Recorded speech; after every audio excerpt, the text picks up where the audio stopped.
నీ ప్రియకుమారులు ఆప్తులు తరతరాలు జ్ఞాపకం నేస్తం కీర్తిశేషులు డాక్టర్ వైఎస్ రాజశేఖర రెడ్డి గారిని జ్ఞాపకం చేసుకుంటూ నిన్ను స్తుతిస్తూ ఉన్నాం. ఈ స్థలమందు మీ కనుదృష్టి ఉంది, మా మొర ఆలకించువాడవు మీరే తండ్రి. ఈ యొక్క ప్రశస్త దినమున మీ సంగతులు మాకు తెలియచేయండి. ఈ కార్యక్రమం ద్వారా మీరు మహిమ పొందమని ప్రార్థిస్తూ ఉన్నాను. కీర్తన ద్వారా వాక్య మీరే మహిమ పొంది మీ వాక్కులు మాకు వినిపించి నీ శుభకరమైన ఆశీస్సులతో మమ్మల్ని పంపించుమని క్రీస్తు పేరట ప్రార్థన చేసి ప్రారంభించుకుంటున్నాము తండ్రి. ఆమేన్. కూర్చున్నాం. ఒక పాట పాడుకుందాం. భజన చేయొచ్చు భక్తపాలక అనేటువంటి కీర్తన పాడుకుందాం. 79వ పాట, పేజ్ నంబర్ 46. భజన చేయుచు భక్త పాలక ప్రస్తుతింతు నీ నామమును. భజన చేయుచు భక్త పాలక ప్రస్తుతించు నీ నామమును.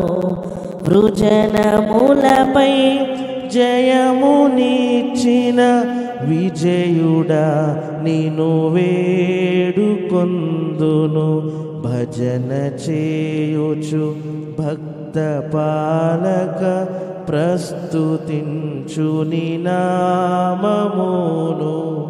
దివ్య పదవిని విడిచి నీవు దీనుడవై పుట్టినావు.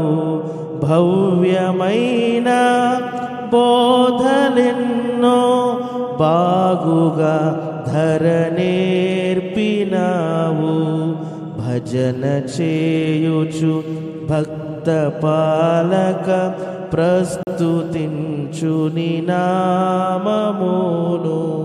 నరులగావను పరము నుండి. వారు దేవుణ్ణి కలిగి ఉన్నారు, దేవుని ప్రేమను కలిగి ఉన్నారు.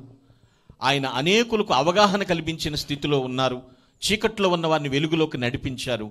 అంతేకాదు దైవిక సమర్పణతో ఆయన ముందుకు వెళ్ళిపోతున్నారు. అంతే, దేవుడు పిలిచిన పిలుపుకు తగ్గట్టుగా వెళ్ళిపోయారు. God, the love of God, awareness and devotional dedication. ఖచ్చితంగా గ్లాడ్, సంతోషం, ఆయన జీవితంలో సంతోషం. ఎవ్వరు శత్రువు ఎదురుపడినా సరే చక్కని చిరునవ్వుతో పలకరించి ఎంతగానో వారి జీవితాల్లో కూడా గుర్తింపుగా మిగిలిపోయారు ప్రియులారా.